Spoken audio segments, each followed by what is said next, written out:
Swonk, Chief Economist at Mesirow Financial. Peter Schiff, President of Euro Pacific Capital. Welcome to you both.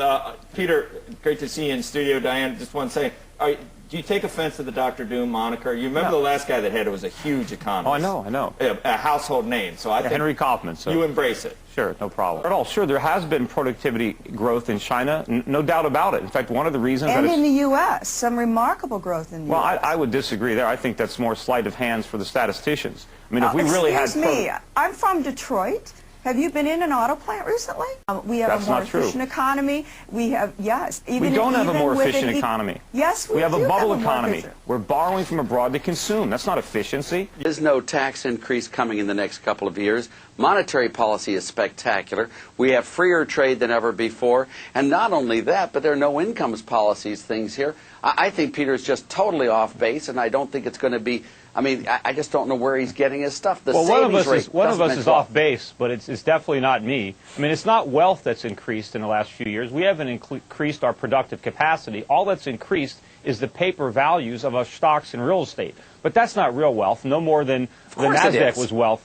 When you see the stock market come down and the real estate bubble burst, all that phony wealth is going to evaporate. And all that's going to be left is all the debt that we accumulated to foreigners. Peter, I'm going to take a bet with you on this one. I'll bet you a penny on this one that if you'll sign a letter saying that if you're wrong, you'll sign a letter that you were wrong to me in this, but you're just way off base. There is nothing out there that tells us we're going to have a nice slowdown, but it's not going to be a crash. All right, let me ask you this. A lot of folks out there point to the housing market and they say that a huge percentage of the jobs created, some argue as much as 30% of the job creation over the last few years has been because of the housing boom, whether it's construction, whether it's mortgage brokers, real estate brokers, etc. And if that all goes away, what happens to those jobs? There will be lots of things to fill it back up again, Michelle. Bottom line is...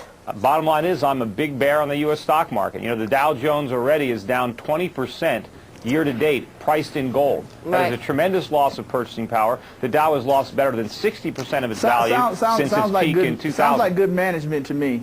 Sounds like good management of the economy to me. It's just like a corporation. You know, if we have a huge deficit, I mean, we're making money on the money. We're borrowing more than the people who are getting for lending it to us. No, we're not. Like corporate America. We've sort of seen that play out, and I think that, you know, it's interesting that you go through a 20-year period where gold is underperforming, you get a 2-year period where gold is outperformed, and every gold bug comes out of the woodwork and wants to tell you how you should go in gold and not Google, and I'm not sure I can rationalize that decision. Remember, gold was in a bear market for 20 years, stocks were in a bull market for 20 years. That's changed, and people have to understand that or they're going to lose a lot of money. You know, I mean, the gold rally, I think, is still early on. I don't know, do you own any gold yet, Art? No, just my wedding ring. All right, well, you see, let me know when you got some. Okay. What do you think gold is saying? Well, you know, first of all, you just described the U.S. market as being bulletproof, and I think gold is telling us that it's about to get shot full of holes. The housing market is just beginning to unravel. We're seeing the tip of the iceberg here in the mortgage sector, but probably... How do you put together all this gloom and doom? What data tells you this, Peter? Well, aren't you looking at the news reports coming out of the mortgage market? I'm in the middle of it, yeah. Yeah, aren't you looking at the glut of houses on the market for sale with no buyers and the collapse in the subprime market? Well, I wouldn't call it a collapse in the subprime market. There's been some difficulty in the subprime market. Well, it's just starting. I'm also looking at housing prices, which have had an orderly decline. I'll tell you something that makes a lot of sense to me. You talk about the collapse of the NASDAQ and that incredible bear market that we had. Those are usually once-in-a-lifetime events. And you're suggesting that in very short order, less than 10 years later, we're going to have another one? Well, in a different asset class, sure, in real estate. I think I might just maybe take a little issue with the other guest here. I mean, in that, the whole concept of this U.S. economy is teetering on recession. You know, with all due respect, I think is absurd. It's not because absurd. It's completely absurd. Well, because the stock market. trade. Excuse me, sir. Let me finish. I think that stock market, generally speaking, does not give false positives or false negatives on recession. Where were you in 1999? in 2000. The stock market doesn't give false signals? Well, of course it does.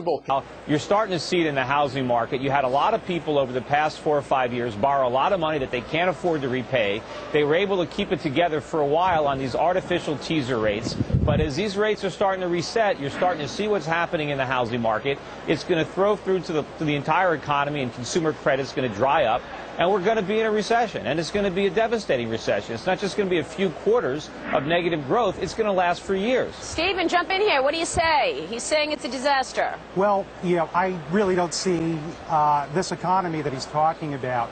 Why hasn't it happened yet? Why hasn't the collapse happened? Why hasn't the skeleton, the subprime skeleton, come fully out of the closet and scared the living daylights out of everybody? It takes a while. It takes a while for this stuff to filter through. Look at how long these hedge funds were able to pretend that these subprime debt securities that they hold actually have value or close to par when they're really practically worthless, if not completely. And now worthless.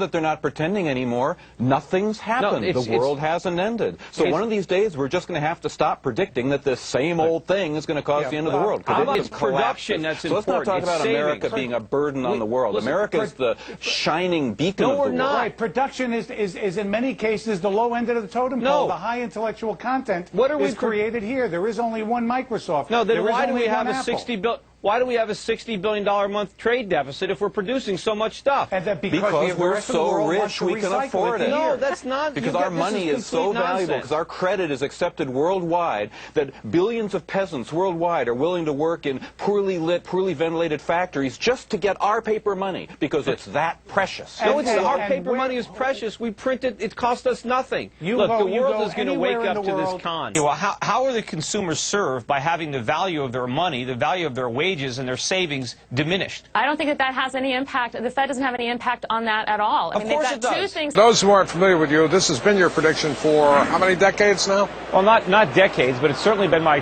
prediction for the last 7 or 8 years, and I've been dead on right. You have? Sure. Look what's happened since 2000. So I think as more and more people are starting to see that Wall Street is conning them, and hey, if these guys can be so wrong about Enron, so wrong about WorldCom, so wrong about Cisco or any of these companies that were so heavily touted, why can't they be wrong about the whole thing? About what they're saying about the economy, about what they're saying about the market. And they are wrong. All they're trying to do is sell stocks. But I can tell you now, as we speak, the U.S. dollar has hit a new low for the year, and I think this last bull market in the dollar, which went from 1995 to the present, is over.